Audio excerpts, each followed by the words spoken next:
MD Selim Ahmed TV.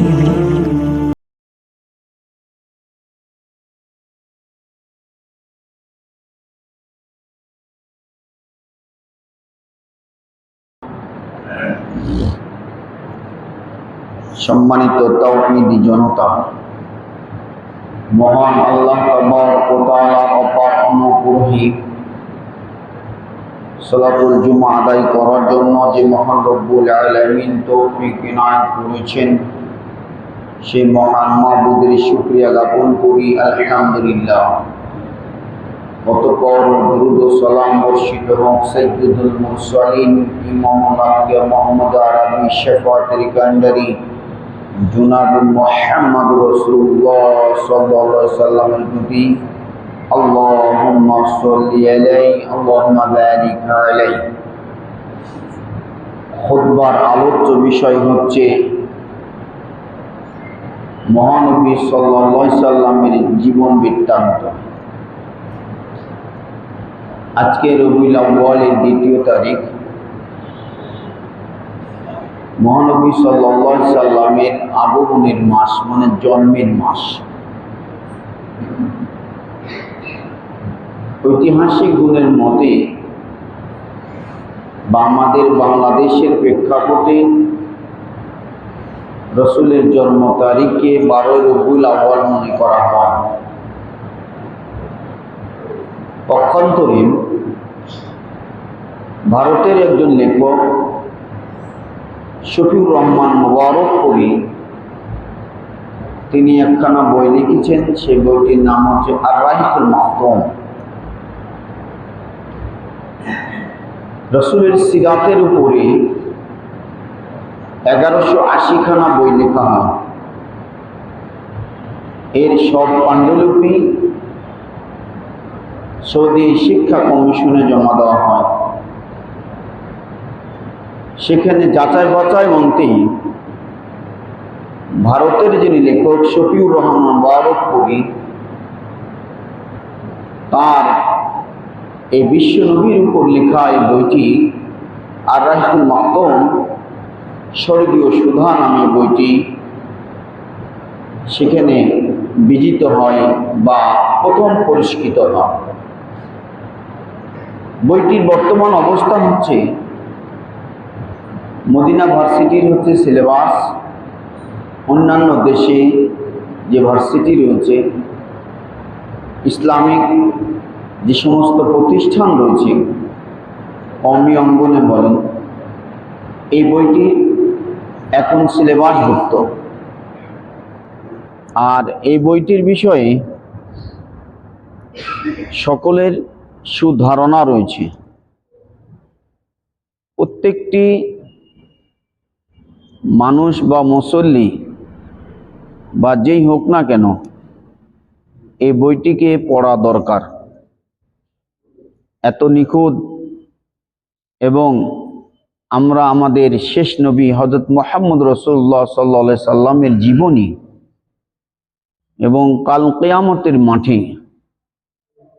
একমাত্র প্রথম অনুমতিপ্রাপ্ত তিনি হচ্ছেন সর্বপ্রথম রসুল। তিনি বলেছিলেন, আমি পৃথিবীতে আগমনের দিক থেকে পরে, কিন্তু ফলাফল যেদিন হবে সেই দিন আমি আগে। অর্থাৎ কাল কিয়ামতের মাঠে প্রথম আমাকে অনুমতি দেওয়া হবে, আমাকে বলা হবে, ডাক দেওয়া হবে, আমাকে ডাকবে, আমার নাম ধরে আমাকে ডাকবে যে ইয়া মুহাম্মদ ইরফা রাসাক, এই মুহাম্মদ তুমি তোমার মাথাকে উত্তোলন করো, তুমি সুপারিশ করো, তোমার সুপারিশ কবুল করা হবে। মহানবী সাল্লাল্লাহু আলাইহি সাল্লাম যখন সুপারিশ করবেন, তার প্রথম সুপারিশের এক দল যাবে, তার সংখ্যা হচ্ছে 70,000। তাদের কোনো হিসাব নাই, রবের দরবারে তাদের কোনো হিসাব নেই, বিনা হিসাবে তারা জান্নাতে যাবে। যাই হোক, আমি ওইদিকে যাচ্ছি না, এটি একটা গুরুত্ব বর্ণনা করার জন্য আমি বললাম। তো এই বই থেকেই আমি রসুলের আগমন, তার শিশুকাল জীবন, যৌবনকাল, এরপরে নবুয়তিকাল, তিনি সামাজিক অবস্থান কেমন ছিল এই বিষয়ের উপর আলোচনা করব। মওলুদুন ওয়া আরবাউনা আমান ক্বাবলা নবুওয়া, রসুলের জন্ম এবং নবুয়তের পূর্বের অর্থাৎ 40 বছরের আগের এর অবস্থান সম্পর্কে জানা। আমরা জীবনে পৃথিবীতে অনেক ইতিহাস পড়েছি, অনেক বীর পুরুষের ইতিহাস আমরা জানি, কিন্তু আমাদের দেশের মানুষের ইসলামের জীবন বৃত্তান্ত, ইসলামী বিপ্লবী জীবনের বিপ্লবী লোকদের যাদের আবির্ভাবের কারণে আজকে আমরা সুন্দর সুশীল সমাজ, সুন্দর একটি রাষ্ট্র পেয়েছি, আমরা সেই নমুনা মহানবী সাল্লাল্লাহু আলাইহি সাল্লাম থেকেই। ইতিপূর্বে নবী রাসূল এসেছিলেন, তাদের খণ্ডকালীন জীবন আছে, তাদের ইতিহাস আছে, কিন্তু আপনার মহানবী সাল্লাল্লাহু আলাইহি সাল্লামের মতো এত চমৎকার এবং এত অলৌকিক জীবন এরকম ঘটে নাই। আল্লাহ তাবারক ওয়া তাআলা মহানবী সাল্লাল্লাহু আলাইহি ওয়াসাল্লামকে বিশ্ববাসীর জন্য রহমত স্বরূপ তিনি নাজিল করেছেন। আল্লাহ তাবারক ওয়া তাআলা বলেন, ওয়া মা আরসালনাকা ইল্লা রাহমাতাল লিল আলামিন, আমি তোমাকে বিশ্ববাসীর জন্য রহমত স্বরূপ প্রেরণ করেছি। তাফসীরে কুরতুবীর ভিতরে তাবারি এখানে দুইটা ভাগ করেছেন। একটি ভাগ হলো তিনি মুমিনদের জন্য রহমত স্বরূপ বা মুসলমানদের রহমত স্বরূপ। সেটা কিভাবে? সেটি হলো